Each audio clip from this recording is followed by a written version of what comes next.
Hi friends, आज की कहानी बहुत इंटरेस्टिंग है। इसे ध्यान से सुनिएगा। ये कहानी ओशो के द्वारा लिखित बुक मैं मृत्यु सिखाता हूँ से ली गई है। ये कहानी एक छोटे बच्चे और उसकी माँ की है।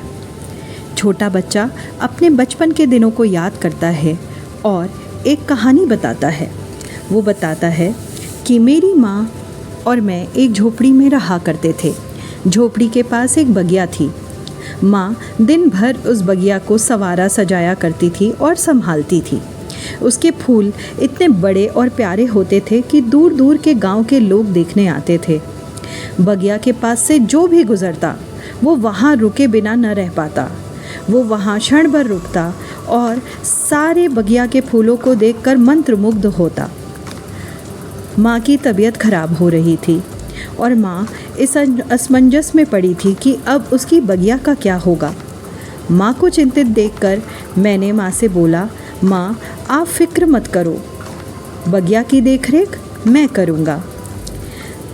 मैं दिन रात मेहनत करता, बगिया के एक एक फूल को निहारता, एक एक वृक्ष को प्यार करता, उसे पानी देता, उसके पत्तों पे पड़ी धूल को साफ करता।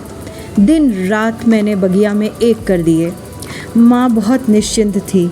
मुझे बगिया में काम करता देख वो बहुत प्रसन्न होती थी।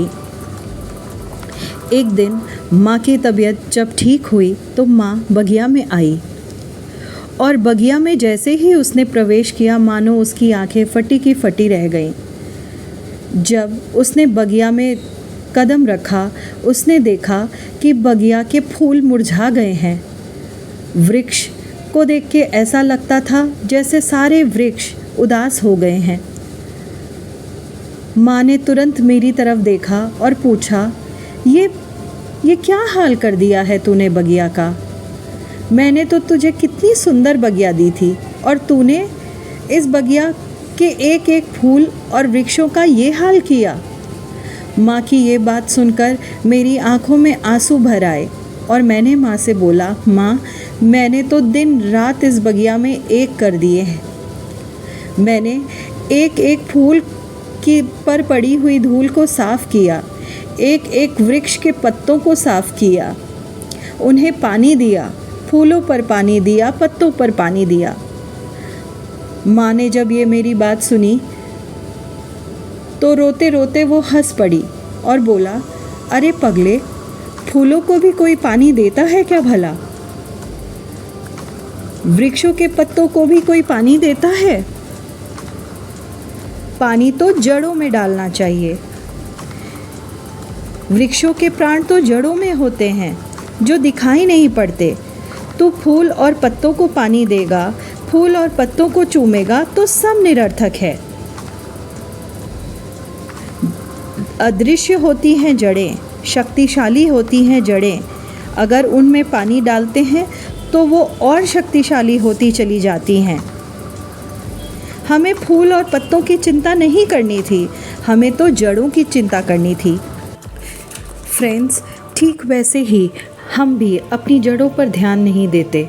हम फूलों को यानी अपनी बाहरी सुंदरता पर ध्यान देते हैं। हम अपनी जड़ों के लिए तो कुछ करते ही नहीं जो हमारे भीतर है। जो भी शक्तियाँ हमारे पास हैं वो हमारे भीतर है। सत्य भीतर है, शक्ति भीतर है, जीवन की सारी क्षमताएं हमारे भीतर हैं। वह जो वास्तविक है वो हमारे भीतर है। इसलिए हमें अपने भीतर जाना है और खोजना है अपनी जड़ों को हमें पोषित करना है। कैसे पोषण देंगे हम अपनी जड़ों को? और जड़ों का पोषण कैसे होता है? जड़ों का पोषण होता है ध्यान द्वारा। ध्यान ही वो माध्यम है जिससे हम अपनी जड़ों यानी अपनी आत्मा को पोषित कर पाएंगे। इसलिए ध्यान करें।